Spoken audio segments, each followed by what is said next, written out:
তোমরাও অবাক তো? চলো প্রথম থেকে শুরু করা যাক। হাই, আমি মেঘা। কেমন আছো তোমরা সবাই? আমরা সবাই মিলে বেরিয়ে পড়েছিলাম রাখির ফোন নেওয়ার জন্য।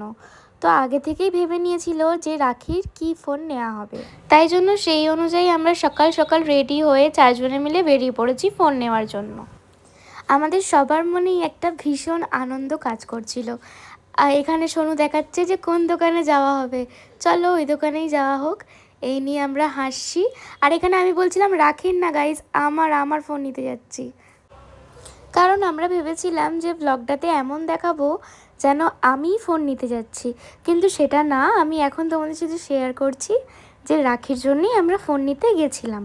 আমরা দোকানে ঢুকে ফোন দেখাদেখি করছিলাম, আর আমি যেন গভীর চিন্তায় মগ্ন। আমি ভাবছি গাইজ আমিও ফোনটা কবে নেব, কবে আমারও দিন আসবে। এই যে রাখির ফোন নেওয়া হয়ে গেছে, ঠিক আছে। ও তো ভেবেই এসেছিলো ও কী ফোন নেবে। সো এই মোমেন্টটায় ওর মুখটা দেখছো, এত আনন্দ গাইজ, ওর জন্য আমাদের সবার আনন্দ হচ্ছিল। আর ফোনটা ওপেন করার সময় গাইজ ওর এত হাতটা কাঁপছিল, মানে কি বলবো তোমাদেরকে। এবার ওর ফোনে গ্লাস লাগানোর পালা। চলো হয়েই এসছে, এই যে গ্লাস লাগিয়েই দিয়েছে। তারপর আমরা চলে গেছিলাম কিছু খেতে, কারণ প্রচণ্ড খিদে পেয়েছিল। আর এই মোমেন্টে আমাদের মনে হয়েছে যে আমার ফোনটাও আজকে নিয়ে নিলেই হয়ে যায় না। ব্যাস, যেমন ভাবা তেমন কাজ। আমার শাশুড়ি মা আর আমার বর দুজনে মিলেই ভাবলো যে আজকে এই ফোনটা নিয়ে নেওয়া যাক। আমার ফোনটা নেওয়ার জন্য আবার আমরা সেই দোকানেতেই যাচ্ছিলাম। আর খেয়ে দিয়ে আমরা একবার পার্পেল স্টোরে ঢুকেছিলাম, কারণ আমরা কিছুদিন বাদেই ঘুরতে যাচ্ছি, তো কিছু জিনিস কেনার ছিল।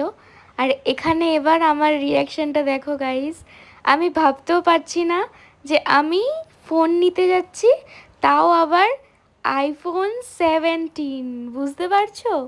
রাখি নিয়েছে 16 আর আমি নিয়েছি 17।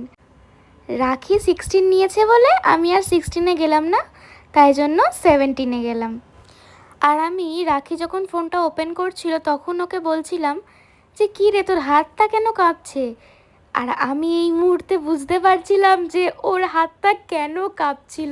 প্রথমে ভেবেছিলাম রাখির ফোনটা দেখিয়েই তোমাদেরকে বলবো যে এটাই আমি নিয়েছি, কিন্তু সত্যি সত্যি ভগবান চাইলো যে আমিও যেন নিয়ে নিই। তো এবার ফোনটাকে গ্লাস লাগানোর পালা। এবার আমরা ফোন নিয়ে সবাই মিলে বাড়ির পথে রওনা দিচ্ছি।